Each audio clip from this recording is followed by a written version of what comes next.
Hello everyone, I am Bhavna Singh. Welcome back to Incytonomics.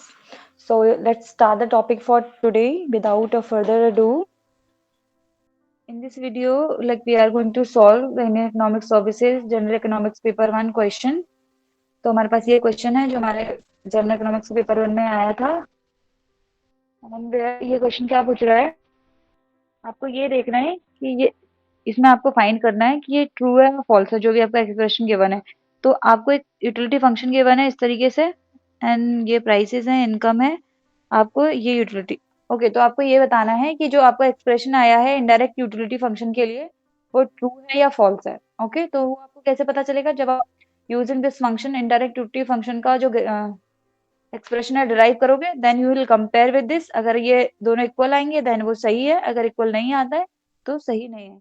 Okay, so solve करते हैं। So you have been given utility function x1 1/3, x2 1/3, x2 1/3। Okay, यही है ना? And आपका budget function, आप इसको budget function में put करोगे तो यहाँ आपके आई है। इनकम को आई से डिनोट किया गया है, तो हम लोग वही लिखेंगे, and price of P1 and P2। Okay, इस तरीके से P1 into x1, P2 into x2। आपको वी बार के लिए एक्सप्रेशन डिराइव करना है, then only you can compare with the given expression for V bar. Okay, so उसके हम लोगों को क्या करना चाहिए? हम यू यू वी बार क्या है? मैक्सिमम यूटिलिटी रिप्रेजेंट करता है। मतलब यू आपको कब पता चलेगा? जब आपके पास x1 एंड y1 का वैल्यू होगा, एंड x1 एंड y1 के वैल्यू के लिए आपको डिमांड फंक्शन निकालना पड़ेगा इनके। Okay, so for that at equilibrium E your MRS, which is equals to MUX1 MUX2 must be equals to P1 by P2. This is the equilibrium condition which you need to satisfy in order to derive the demand functions, the optimum quantities of good x1 and good x2. Okay, so MUX क्या होता है? MUX1 is the partial derivative of U with respect to x1. आपको U क्या given है? x half 1/3, x1 x2 1/3। आपको x1 के respect में करना है सॉल्व, तो x2 एज इट इज रहेगा, 1/3 आगे आएगा, x 1/3 minus 1 into x2 1/3। Okay, similarly for y, mu x2, तो del u del x2 1/3। अभी x2 के रिस्पेक्ट में सॉल्व करना है तो x1 एज इट इज रहेगा, x2 का क्या हो जाएगा? 1/3 minus 1। अब इनका रेशियो लोगे। ओके, सो अब इसे फर्दर सॉल्व करके देखोगे तो you will get 1/3 x1 1/3 x minus 1 x2 1/3 divided by 1/3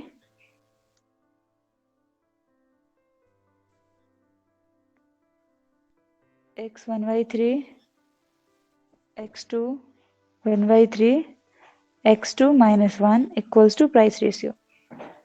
okay, हमारी इक्विलिब्रियम कंडीशन में पुट किया ये दोनों वैल्यू, 1/3 1/3 कैंसिल आउट, ये x half cancel out, similarly x2 से x2 cancel out, and you left out with x1 minus 1 divided by x2 minus 1 equals to P1 by P2। आप ये अभी inverse form में है, आप इसको रिवर्स करोगे, so you will get x2 by x1 is equals to P1 by P2। अब x2 के फॉर्म में लिखते हैं इसको, x2 is equal to P1 into x1 upon P2। Okay, ये एक्सप्रेशन मिल गया हमको। Now put x2 in demand function, sorry budget function, put x2 into budget function,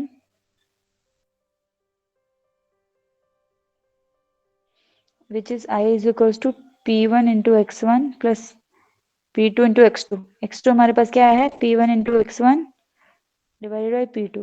P2 से P2 cancel out, you will left out with P1 x1 plus P1 x1, so you will left out with 2 P1 x1 equals to your income। हमें x1 के respect में लिखना है, तो x1 is equals to I divided by 2p1. Okay.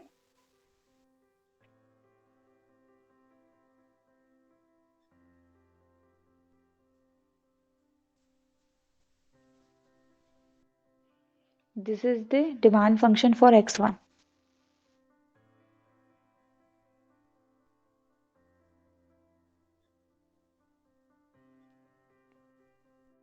Now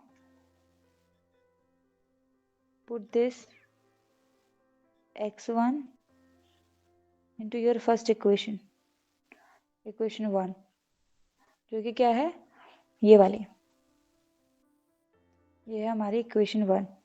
okay, so x2 is equals to p1 by p2 and x1 हमारा क्या है, i divided by 2p1. यही है ना? हाँ. p1 से p1 cancel out, you left out with i 2p2. x2, this is the demand function for good x2.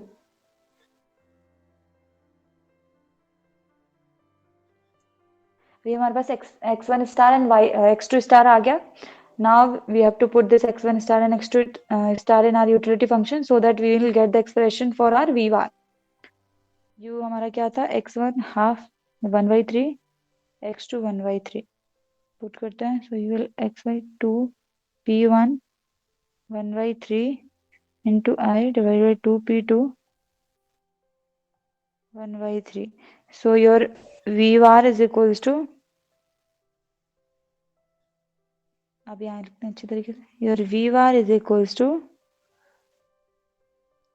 I divided by 2p1 to 1/3, I divided by 2p2 1/3. This is the final expression for the given utility function for v bar.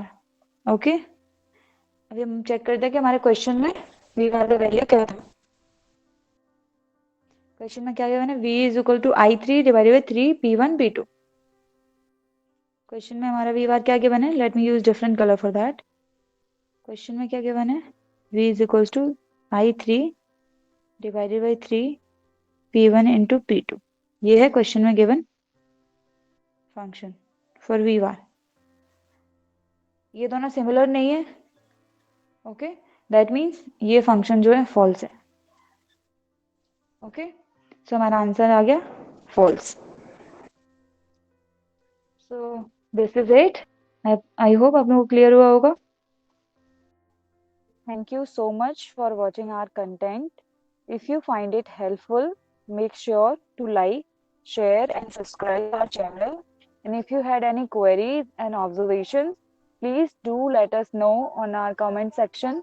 And you can also join us on our Telegram channel where we'll upload all the links of the YouTube videos and also provide the PDFs and important book notes with respect to economics. Thank you.